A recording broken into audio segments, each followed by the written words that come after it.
Bonjour à tous, aujourd'hui vidéo un peu plus spéciale que d'habitude. 27 janvier, c'est la date de la libération du camp d'Auschwitz pendant la Seconde Guerre mondiale. C'est aussi la journée de la mémoire des génocides ainsi que de la prévention des crimes contre l'humanité. Donc j'ai décidé de vous sortir une vidéo sur la rafle du Vélodrome d'hiver, la plus grande rafle antisémite que la France ait organisée. C'est parti.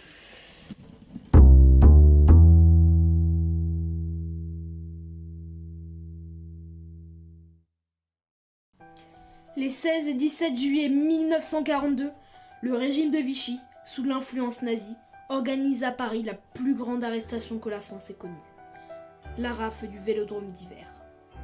Dans les quelques minutes suivantes, j'ai essayé au mieux de vous retranscrire la terreur, la violence et l'inhumanité qui a régné durant ces sombres 48 heures de juillet 1942.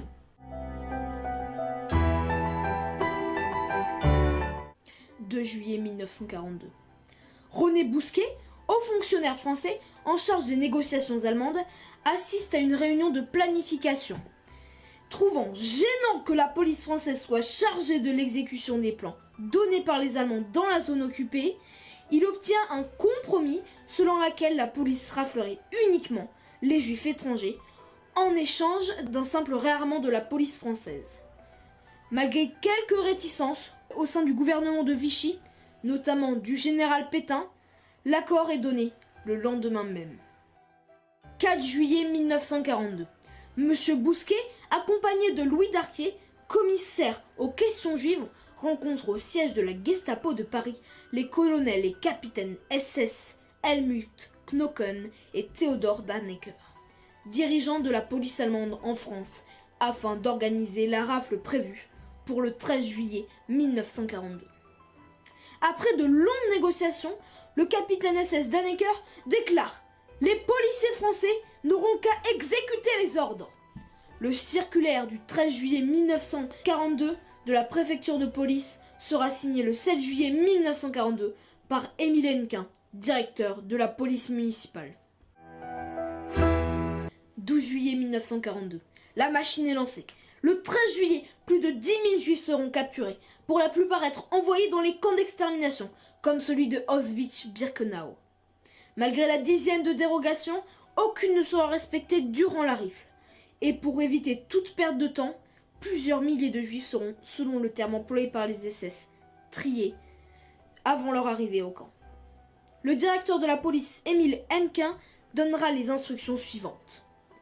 Les policiers, après avoir vérifié l'identité des juifs, n'ont pas à discuter des remarques faites par eux. Tout juif à arrêter doit être conduit au centre primaire, quel que soit son état de santé.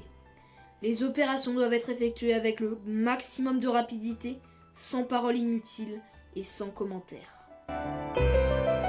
16 et 17 juillet 1942.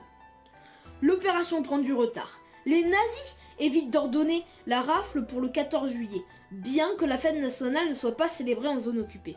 La rafle se déroule donc le 16 et 17 juillet. En tout, 13 152 juifs sont arrêtés, 4 115 enfants, 5 919 femmes et 3 118 hommes. Vieillards comme enfants, femmes enceintes comme grands malades sont arrêtés par la police. Après leur arrestation, les juifs sont envoyés vers le Vélodrome d'hiver qui sert de prison provisoire. Ce sont alors plus de 10 000 personnes qui devront survivre pendant 5 jours, sans nourriture et avec un seul point d'eau, dans une chaleur étouffante, une odeur épouvantable et un bruit infernal. Ceux qui tentent de s'enfuir seront tués sur le champ. Une centaine de prisonniers se suicident. Le 20 juillet, Adolf Eichmann, haut fonctionnaire du Troisième Reich, donne son accord à la déportation des enfants et des vieillards arrêtés. Pour cette rafle, tous seront déportés à Auschwitz-Birkenau et assassinés dans les tristement célèbres chambres à gaz, les adultes comme les enfants de plus de 12 ans.